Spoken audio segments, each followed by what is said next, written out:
जय जगन्नाथ बंधुगण आज आमे जानिबा 2024 सेप्टेम्बर मासर तुला राशिर मासिक राशिफल विषय रे। एही मासिक राशिफल ग्रहंक स्थिति और चलन को नहीं आधारित एवं ग्रहंक स्थिति और चलन आम जीवन रे बहुत प्रभाव पकई थाए, जहा फल रे आम जीवन रे केबे सुख आसी थाए तो केबे दुख आसी थाए। सेथिपई ग्रहंक स्थिति और चलन को नहीं आमे पारिवारिक जीवन, वैवाहिक जीवन, आर्थिक स्थिति, शिक्षा, व्यवसाय एवं स्वास्थ्य विषय रे संपूर्ण विश्लेषण करी कहिबो। सेथिपई वीडियो को शेष पर्यंत देखंतु और जेउ माने आम चैनल को नुआ करी आछंती तळे थिबा लाल रंगर सब्सक्राइब बटन को दबाई आम चैनल को सब्सक्राइब करंतु और पाखरे थिबा घंटी बटन को दबाई ऑल रे सिलेक्ट करंतु, काहेकि ना आमे अपलोड करितबा प्रत्येक वीडियो रो नोटिफिकेशन आपण सर्वप्रथम पाई परिबे। बंधुगण तुला राशिर व्यक्तिंक पई 2024 सेप्टेम्बर मासटी सामान्य फलदायक रहिबा। क्यारियर तथा कार्यक्षेत्र दृष्टि मासटी आपणक पई अनुकूल रहिबार संभावना रहिछि। दशम भाव रे बुध विराजमान रहिबे, जहा फल रे आपणको भाग्यर सहयोग प्राप्ति हेब। आपणको चाकरी क्षेत्र रे उत्तम पदोन्नति प्राप्ति हेब। आपण निज बुद्धि और वाणी कौशल रे कार्यक्षेत्र रे निजर स्थिति को मजबूत करिवारे सफल हेबे। वरिष्ठ अधिकारी मध्य आपणक कार्य रे संतुष्ट रहिबे तथा वरिष्ठ अधिकारींक सान्निध्य वृद्धि पाइब एवं तांक द्वारा आपणक आमदानी रे वृद्धि घटिब। षष्ठ भाव रे राहु पूरा मास विराजित रहिबे एवं षष्ठ भावर स्वामी बृहस्पति अष्टम भाव रे विराजमान रहिबे तथा ग्रहंक स्थिति जे कोनोसी परिवर्तन पई लाभदायक नुहे। व्यवसाय क्षेत्र जड़ित व्यक्तिंक पई सप्तम भावर स्वामी मंगल पूरा मास आपणक नवम भाव रे विराजित रहिबे, जहा फल रे व्यावसायिक चाप वृद्धि हेबा सहित आपणको व्यवसाय क्षेत्र रे अधिक परिश्रम करबाकू पड़िब, किंतु व्यावसायिक यात्रा लाभदायक सिद्ध हेब एवं व्यवसाय रे उन्नति प्रदान करिब।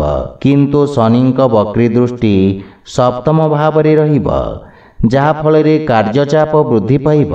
सेहीपरि आर्थिक स्थिति दृष्टि मासटी सामान्य रहिब। मासर प्रारंभ रे सरकारी क्षेत्रु आपणको लाभ प्राप्ति हेब।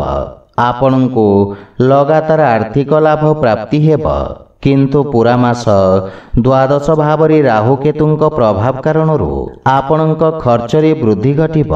देवगुरु बृहस्पति मध्य अष्टम भाव रे विराजित रही आपणक द्वादश भाव को दृष्टि रखिबे, जहाकि आपणक खर्च रे वृद्धि करिब।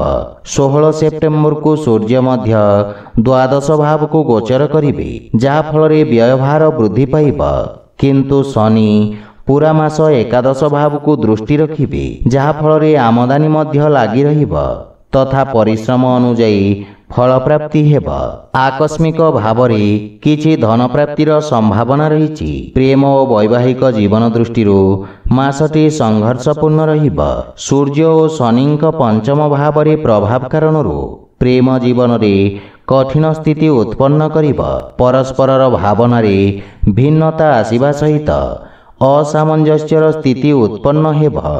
विवाहित व्यक्ति मानक पई मासटी अनुकूल रहिब, किंतु पूरा मास शनिंक वक्री दृष्टि सप्तम भाव रे रहिब, जहा फल रे जीवन साथींक स्वभाव रे तिक्ततार भाव रहिब।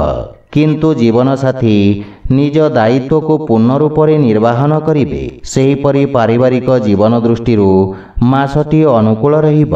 द्वितीय भावर स्वामी मंगल पूरा मास आपणक नवम भाव रे विराजमान रहिबे, जहा फल रे परिवार सदस्यंक सहित आपण कोनोसी दूर यात्रा करि पारंती। परिवार सदस्यंक मध्य रे एकता लागि रहिब।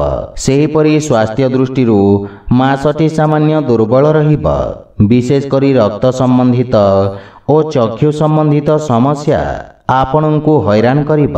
सेथिपई स्वास्थ्य अवस्थार विषय ध्यान रखंतु।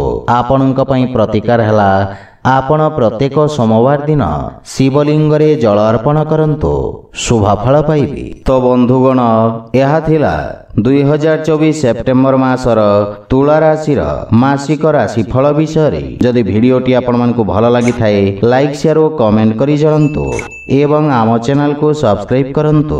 ଜୟ ଜଗନ୍ନାଥ।